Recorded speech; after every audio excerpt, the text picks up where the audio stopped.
Let me ask you first about what Anna was describing, this sort of hybrid plan that's being bandied about on Capitol Hill now. Is it simply here that Republicans are reckoning with reality, given the political environment they're in? This is the only way forward that they have to not make everything permanent, to incorporate some temporary fixes as well? Well, a lot of the reality, David, is determined by the reconciliation rules that's going to guide this process. And one of the requirements of reconciliation or the preventions is that you're not allowed to increase the deficit beyond, say, the 10-year budget window that they're living under. And so that really guides what they can do within this budget process.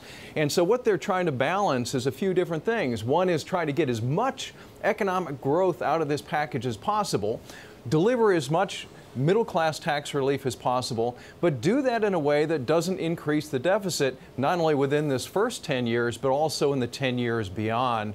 Those are a lot of needles to thread all at once, and it's a big challenge to try to get from here to there, because they've got to come up with the revenues to offset any of those tax cuts that they do. That's why they wanted to sunset some of these tax cuts, like the individual tax cuts, but keep the ones like the corporate rate cut and full expensing permanent, because those are the ones that drive the most economic growth. How much does the rhetoric here not match the reality? There's a lot of Reaganiana in the rhetoric going back to the 80s, and we had that huge reform that involved both Democrats and Republicans. You're talking about reconciliation. We've just been through this. Republicans trying to push something through the Congress without the help of Democrats. How essential is it to encourage or have Democrats at the table when it comes to trying to get a large tax reform?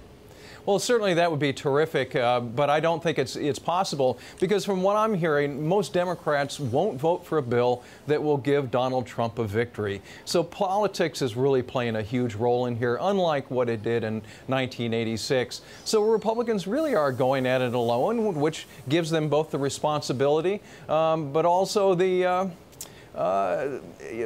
burden of coming up with this plan in a way that is both fiscally responsible, but also delivers the most economic growth to help the most amount of people.